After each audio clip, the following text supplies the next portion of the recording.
Hello বন্ধুরা, নমস্কার। আশা করছি সবাই ভালো আছো, আমিও ভালো আছি। তো আজকে আমরা সবাই চলে আসছি আমার বড় বোনের বাসা।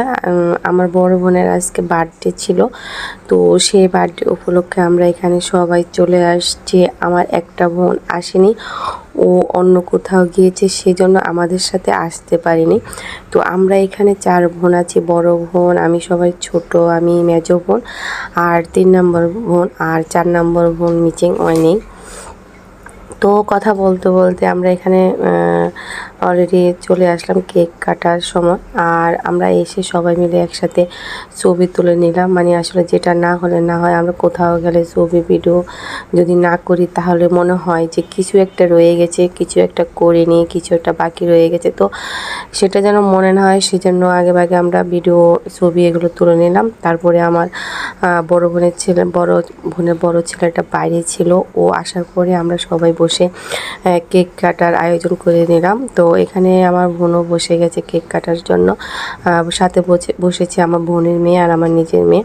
তো আমরা সবাই বোনকে উইশ করতেছিলাম যে happy birthday to you, happy birthday to you বড়দি। আসলে এটা হলো আমার সবার বড় বোন। বড় বোনে আর কি মায়ের সমান, মায়ের মতো। সত্যি আমার বোন আমার মায়ের মতো।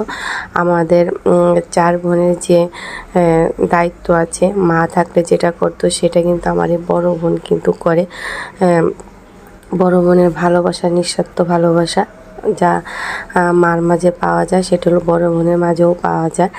তো আসলে বড় বোন আমাদের বোনদের জন্য অনেক করেছে, যেটা বলে মানে শেষ করা যাবে না। তো বোন আমাদের জন্য করেছে, বোনের প্রতি আমরা কৃতজ্ঞ। আর মা নেই, তো বোনই আমাদের মায়ের, বড় বোনই আমাদের মায়ের মতো আগলে রাখে। তো সেই জন্য ভগবানের কাছে সবসময় বলি যে আমার বড় বোনকে আর আমার বড় যে বোনগুলো আছে সবাইকে যেন বোনদেরকে যেন সবাইকে যেন ভগবান ভালো রাখে, সুস্থ রাখে, সবসময় হাসি খুশি রাখে। তো যাই হোক, কেক টেক কাটা হয়ে গিয়েছে। বোনও আমার মেয়েদেরকে খাইয়ে দিয়েছে, মেয়েরাও পদ্দিকে খাইয়ে দিয়েছে, আর বোনের ছেলে মেয়েরাও খাইয়ে দিয়েছে। সব কিছু আমাদের বার্থডে যে অনুষ্ঠান ছিল সেগুলো শেষ করে আমরা এখন চলে আসলাম। সবাই একটু নিচে নিলাম। আসলে যেটা না করলে নাই হয়। সবাই এক জায়গা হওয়া মানে আড্ডা, গল্প, গান, নাচানাচি আমরা যেমন বোনেরা করি, ঠিক আমার বোনের ছেলেমেয়েরাও এক জায়গায় হলে ওদের খেলা শেষ নেই, কথা বলার শেষ নেই, নাচানাচি শেষ নেই। তো আমাদের মতোই আমাদের বোনের ছেলে মেয়েগুলো হয়েছে। তো আমার যে বোন আসেনি তাকে ভীষণভাবে আমরা মিস করেছি। আর বোনকে আমরা যখন মিস করি তখন বোনের সাথে আমরা কল দিয়ে কথাও বলেছিলাম। তো যাই হোক, ওর কাজের জন্য, ব্যস্ততার জন্য আসতে পারেনি, ওর কাজে এক জায়গায় গিয়েছিল। তো এখানে আমরা নাচ শেষ করে আমার বোন আমাদের জন্য অনেক কিছু রান্না করেছে। তো কেক কাটা করে এখন আমার বোনের ছেলে সবাইকে কেক দিচ্ছে খাওয়ার জন্য। তো আমরা সবাই কেক খেয়ে নিলাম, এক একজন 2-3 পিস করে খেয়েছি। কেক খাওয়ার পর বোন আমাদের জন্য নুডলস রান্না করেছে। বোনের হাতের নুডলসটা সত্যি অনেক টেস্টি হয়েছে, অনেক মজা হয়েছে, একদম ঝাল ঝাল। তো যাই হোক, এখানে আমরা সবাই বসে গেছি নুডলস খাওয়ার জন্য। আর আমার বোনের ছেলে মেয়েদেরকে বলতেছিলাম যে কেমন হয়েছে, ওরা সবাই বলতেছে অনেক ভালো হয়েছে, টেস্টি হয়েছে।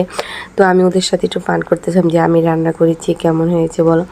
তো ওরা তো বুঝতে পারছে যে তুমি রান্না করছো, ভালো হয়েছে। তখন পরে বললাম যে না, আমি রান্না করিনি, আমার বড় বোন মানে আমার বড়দি রান্না করছে, তোমাদের বড় আন্টি।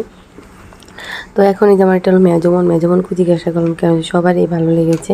সত্যি যেটা ভালো সেটাকে তো ভালোই বলতে হবে, খারাপ বলার তো কোনো রাস্তাই নেই। তো যাই হোক, আমরা নুডলস খাওয়ার পর অনেকক্ষণ কথা গল্প করার পর বোন আমাদের জন্য আবার নিয়ে আসছে বিরিয়ানি। তো এখানে আমরা বিরিয়ানি খেয়ে নিলাম। তো বিরিয়ানি খাওয়ার সবার শেষে বোন আবার পায়ে দিয়েছিল। সত্যি কি বলবো, পেটে একদম জায়গা ছিল না, তারপরও বোন জোর করে খাইয়ে দিয়েছে। বললাম না, মায়ের মতো বোনের আদর। তো আপনাদের সবার জন্য আপনারা আশীর্বাদ আর দোয়া করবেন, আমরা সবসময় এভাবে মিশ করে থাকতে পারি। আর আমাদের 5 ভাই বোনের একটা মাত্র ভাই আছে। টাটা।